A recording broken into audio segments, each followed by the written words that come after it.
Good morning students. हमने पहले chapter में पढ़ा था कि व्हाट इज रिटेल। तो रिटेल की डेफिनेशन सबको अब क्लियर है।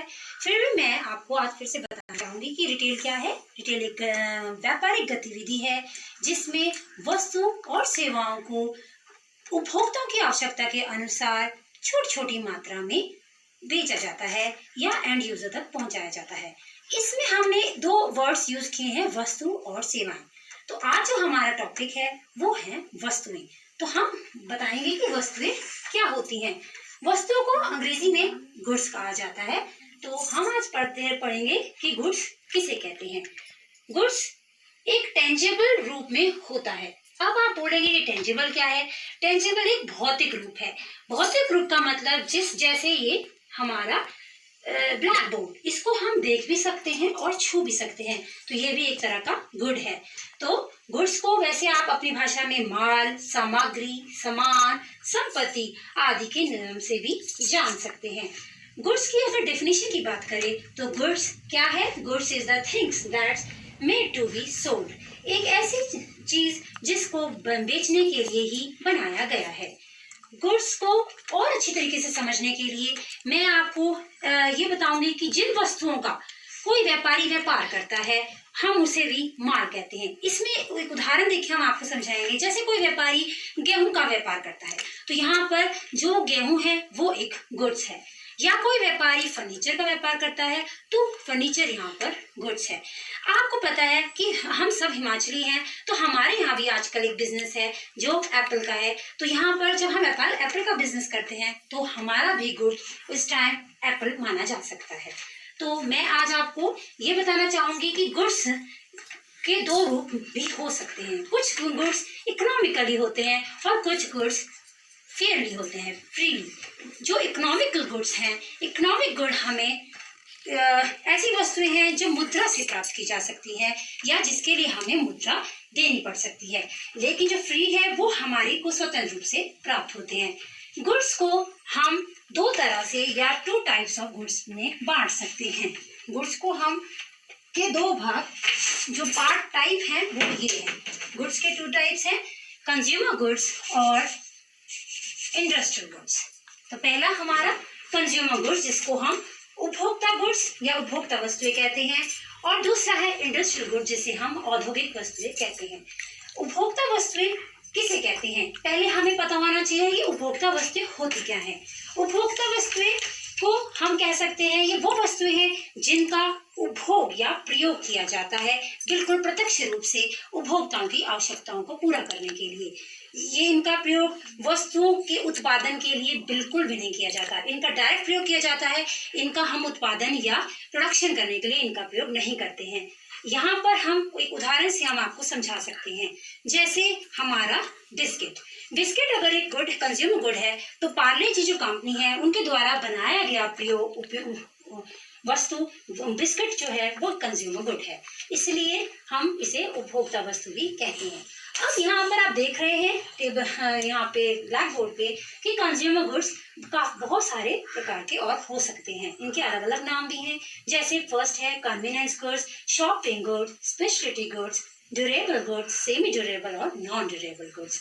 फर्स्ट है कन्वीनियंस गुड्स। ये कन्वीनियंस गुड्स क्या है। कन्वीनियंस गुड्स को हिंदी भाषा में सुविधाजनक वस्तुएं कहा जाता है। कन्वीनियंस गुड्स ये हमें बहुत आसानी से और बड़ी आसानी से हमें हर जगह मिल जाते हैं। इनके लिए हमें कोई एफर्ट या कहीं भाग दौड़ नहीं करनी पड़ती है। ये दो तरह के भी होते हैं। आपने सुना होगा स्टेपल गुड्स और इम्पल्सिव गुड्स। इसी के दो पार्ट्स हैं। इसमें फर्स्ट जो है स्टेपल गुड्स आता है। स्टेपल गुड्स वो वस्तुएं हैं जो हम स्टेपल गुड्स एक हमारे वो गुड्स हैं जो ग्राहकों की बुनियादी आवश्यकता या बेसिक नीड्स को पूरा करते हैं। यहाँ पर मैं आपको उदाहरण देके समझाना चाहूंगी। स्टेपल गुड्स में मिल्क आता है और ब्रेड भी आ सकता है, सॉल्ट, शुगर, बहुत सारी और चीजें इसके अंदर आ सकती हैं। इम्पल्सिव गुड भी इसी के अंदर आता है। सुविधाजनक वस्तु में इम्पल्सिव गुड्स भी आते हैं। इम्पल्सिव गुड्स वो वस्तुएं होती हैं जिनको हम मार्केट में जब जाते हैं तो हम कोई प्लान या योजना बना के नहीं जाते हैं, बट हम जब वापस आते हैं तो हम इन्हें कई बार लेके आ जाते हैं। जिसमें हमारे पास सॉफ्ट ड्रिंक्स भी इसके अंदर आती है इम्पल्सिव गुड्स के अंदर, बिस्किट, चॉकलेट और टॉफीज इसके अंदर आ सकती हैं। अब आपको नेक्स्ट हम बताएंगे, ये कन्वीनियंस गुड्स हमारा हो गया। सेकंड है शॉपिंग गुड्स। शॉपिंग गुड्स बिल्कुल भी कन्वीनियंस गुड्स की तरह नहीं होते हैं, ये हमें आसानी से बिल्कुल भी कहीं पर नहीं मिल सकते। ये कन्वीनियंस गुड्स से ज्यादा एक्सपेंसिव और कॉस्टली भी हो सकते हैं। जो शॉपिंग गुड्स होते हैं ये इनकी जो नेचर है वो सेमी ड्यूरेबल इन नेचर के जैसा होता है। सेमी ड्यूरेबल नेचर का कहने का मतलब है कि शॉपिंग गुड्स जो होते हैं वो कम से कम 1 साल और ज्यादा से ज्यादा 3 साल तक इनका पीरियड हो सकता है। इसमें हम आपको उदाहरण दे सकते हैं जैसे क्लोथ्स, फुटवेयर्स, कपड़े, ये सब एक्सेट्रा इनके अंदर आ सकते हैं। फर्नीचर्स में फर्नीचर गुड्स। अब हमारा थर्ड है स्पेशलिटी गुड्स। स्पेशलिटी गुड्स, इसके नाम से ही आपको लग रहा होगा कि it's a very special, like विशेष वस्तुएं। इनको हम विशेष वस्तुएं भी कहते हैं। इनकी डेफिनेशन आप ऐसे दे सकते हैं, ये वह वस्तु है जो अनन्य, असामान्य या विशेष या जिसके समान दूसरा कोई भी वस्तु ना हो, वो इसके अंदर आती है। इसमें आप एग्जाम्पल दे सकते हैं जैसे कोई प्राचीन वस्तुएं होती होंगी या कोई महंगी कारें या आपकी कोई वेडिंग ड्रेसेस, जैसे शादी के लिए अगर आपने कोई नया कोई ड्रेस लिया है तो वो भी सबसे अलग होगा, तो वो आपकी स्पेशलिटी गुड्स के अंदर आ जाता है। फोर्थ आपका है ड्यूरेबल गुड्स। ड्यूरेबल गुड्स को हम हिंदी में टिकाऊ वस्तुएं कहते हैं।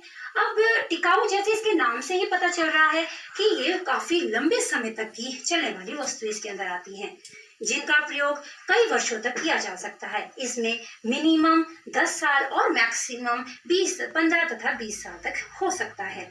यह वस्तुएं भी काफी एक्सपेंसिव और कॉस्टली हो सकती हैं। महंगी, एक्सपेंसिव का मतलब महंगी होती हैं और कॉस्टली भी हो सकती हैं। इसके आप उदाहरण ड्यूरेबल वस्तुओं में टीवी, कार, वॉशिंग मशीन को दे सकते हैं। अब हमारे पास आ रहा है semi durable goods. Semi durables को हम हिंदी में अदर टिकाऊ वस्तुएं भी कहते हैं। इसकी बिल्कुल नेचर इसका शॉपिंग गुड जैसा ही होता है। इसका टाइम पीरियड जो होगा ये बहुत ज्यादा लंबा नहीं होता, ये मिनिमम 1 साल और मैक्सिमम 3 साल तक का इसका पीरियड होता है, और इसमें भी वो क्लोथ्स और फुटवेयर्स एक्सेट्रा बिल्कुल उसी जैसे आते हैं। हमारे पास लास्ट वन रह गया नॉन ड्यूरेबल गुड्स। इसको हम गैर टिकाऊ वस्तुएं भी कहते हैं, और इसका दूसरा नाम एकल उपभोग वस्तुएं कहा जाता है। एकल उपभोग का मतलब है एक ही बार प्रयोग की जाने वाली वस्तुएं। ये इसमें हमारे पास आप फिर से मिल्क, ब्रेड और एप्पल, जैसे ये एप्पल है, इसको भी हम नॉन ड्यूरेबल आइटम्स में रख सकते हैं, क्योंकि इनका पीरियड भी बहुत ज्यादा बिल्कुल लंबा नहीं है। ये बहुत एक बार प्रयोग की जाने वाली वस्तुएं होती हैं। तो हमने अभी कंज्यूमर गुड्स के बारे में पढ़ा। अब हमारा जो सेकंड गुड है वो है इंडस्ट्रियल गुड्स। इसको हम हिंदी में औद्योगिक वस्तुएं भी कहते हैं। औद्योगिक वस्तुएं को पहले समझने के लिए हमें पता होना चाहिए कि औद्योगिक वस्तुएं होती क्या हैं। औद्योगिक वस्तुएं औद्योगिक वस्तुओं को खरीदा तथा उसका प्रयोग व्यापार और इंडस्ट्रीज या उद्योगों के लिए ही किया जाता है। इसमें आप उदाहरण ले सकते हैं रॉ मटेरियल्स। जैसे आप इसको ऐसे समझ सकते हैं, इनका उपभोग नहीं, जैसे हम यहाँ पे उपभोग करते हैं, मगर इसमें हम सिर्फ उपभोग नहीं, इनका उपयोग करने के लिए इसमें वस्तुओं को खरीदते हैं, क्योंकि यहाँ पर वस्तुओं को यूज से बिजनेस पर्पस के लिए करना है, नॉट एन कस्टमर सेटिस्फेक्शन। यहाँ पे कस्टमर की सेटिस्फेक्शन के लिए किया जाता है वस्तुओं का प्रयोग, जबकि इंडस्ट्रियल गुड्स में हमारा मेन मोटिव होना चाहिए कि हम कोई वस्तु को बनाएं। जैसे आप कोई कार, सपोज कीजिए आपके पास कार इंडस्ट्रीज है, तो अगर आपने कार बनानी है तो हमारे को कार को बनाने के लिए क्या क्या चीजें लगती हैं वो सब इसके अंदर आएंगी। अब आप यहाँ देख सकते हैं, इसके ये भी 4 तरह के होते हैं: materials and parts, capital goods, suppliers, industrial services. तो पहला देखिए मटेरियल्स एंड पार्ट्स। ये एक बहुत ही इंपॉर्टेंट और बेसिक यूनिट होती है। इसके बगैर हमारा जो इंडस्ट्रियल गुड्स है उनका प्रयोग, वस्तुओं का यूज करना बिल्कुल इम्पॉसिबल होता है। ये एक बेसिक यूनिट है। जैसे कि आप मान लीजिए, अगर आप कार, जैसा मैंने एग्जांपल दिया था अभी कि कार की इंडस्ट्री है, तो हमारे पास क्या मटेरियल और पार्ट्स को क्या होंगे, जैसे उसका इंजन हुआ, रेडिएटर हुआ या बैटरीज हुई। तो अगर ये चीजें ना होंगी तो हम कार को बना ही नहीं पाएंगे। तो मटेरियल और पार्ट्स इंडस्ट्रियल गुड्स के अंदर आते हैं। कैपिटल जो गुड्स हैं हैं ये विदाउट कैपिटल्स गुड्स के एक प्रबंध अपने कार्य मतलब अपना पूरा कार्य कर ही नहीं सकता। इसमें जनरली आप ये मान सकते हैं इसमें हमारे पास मशीनरीज और एसेसरीज भी इसके अंदर आ सकती है। सप्लायर्स का मतलब होता है आपूर्ति करना। यहाँ पर सिर्फ आपूर्ति या सामान को पहुंचाने तक की बात होती है, फाइनल गुड्स से इसका कोई भी लेना देना नहीं है। इंडस्ट्रियल सर्विसेज, जैसे इसके नाम से पता चल रहा है, इंडस्ट्रियल सर्विस का मतलब है औद्योगिक सेवाएं। यहाँ पर हम विदाउट मतलब सेवाओं के हम प्रबंध की कल्पना या प्रबंध को चलाने की कल्पना कर ही नहीं सकते। और ये दो तरह से हो सकती हैं, इंटरनल और एक्सटर्नल्स। इंटरनल्स आंतरिक और एक्सटर्नल्स बाहरी होती हैं। इसके अंदर आप एक एग्जांपल दे सकते हैं, जैसे रिपेयर, मेंटेनेंस, रख रखाव, एक्सेट्रा या मशीनरी रिपेयर, सारे इसके अंदर आते हैं। तो ये तो हमारा आज का टॉपिक था गुड्स एंड देयर टाइप्स। तो बच्चों आपको मैं 3 क्वेश्चंस दूंगी, तो आप राइट डाउन करेंगे। फर्स्ट लिखेंगे डिफाइन गुड्स, सेकंड लिखेंगे टाइप ऑफ गुड्स, और लास्ट लिखेंगे डिफरेंशिएट बिटवीन कंज्यूमर गुड्स और इंडस्ट्रियल गुड्स। Thank you.